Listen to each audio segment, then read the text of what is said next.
Hello everyone, welcome to class series, and in this video we're gonna be learning the short summary of the story To Dear. This story takes place in the city of Monaco, which is a tiny kingdom near the Mediterranean Sea between France and Italy. It has a population of only 7,000 peoples, less than a small country. Just like any other country, it had a king, a palace, ministers, army, and generals. The army had only 16 soldiers. To maintain his kingdom, the king collected taxes on tobacco, wine, and spirits, and also poll tax. The revenue was small, and there was no scope for further taxes. So, a new tax on gaming houses were charged. The gaming keeper collected percentage from gamblers and paid a large tax to the king.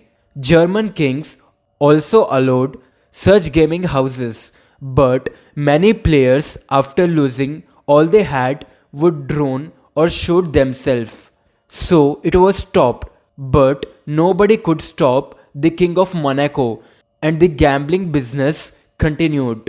A few years ago, a murder was committed in Monaco. Such a crime had never happened there, as they were very peaceful people. A court of judges assembled, and after much deliberations held the man guilty and sentenced the man to death by cutting off his head, to which the king also agreed. But to carry out this sentence, there was no guillotine or an executioner. The ministers all agreed to ask the French government to lend the machine and an executioner, for which the French government charged 16,000 francs. But such money could not be afforded, so the Council of Ministers decided to approach the Italian government, who said that the charge was 12,000 francs, which was cheaper than the French government. But again, for the King of Monaco, it seemed too much. Again, the council was assembled and decided to ask one of their army soldiers to do it.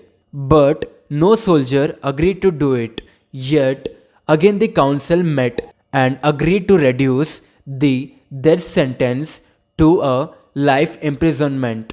A ideal place was found, and the prisoner was locked up, and a guard was appointed to watch over him. It cost 600 francs a year. When the prince realized this was also not affordable, he summoned his ministers to find a cheaper way. But no solution was found, and they agreed to dismiss the guard and let the prisoner run away. But the prisoner did not run away, but went for his food at the palace at the proper time and stayed inside.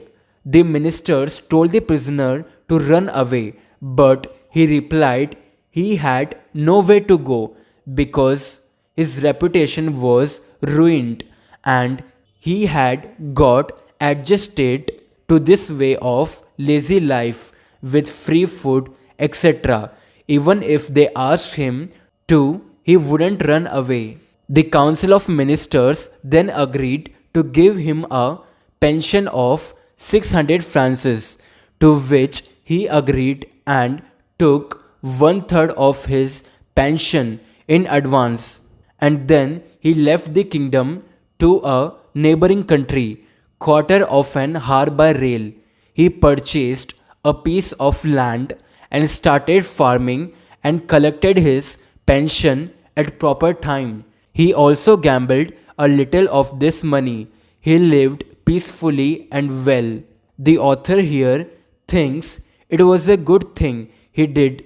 He did not commit the crime in a country where the government does not hesitate to bear the expense to cut a man's head off or to imprison him for whole life.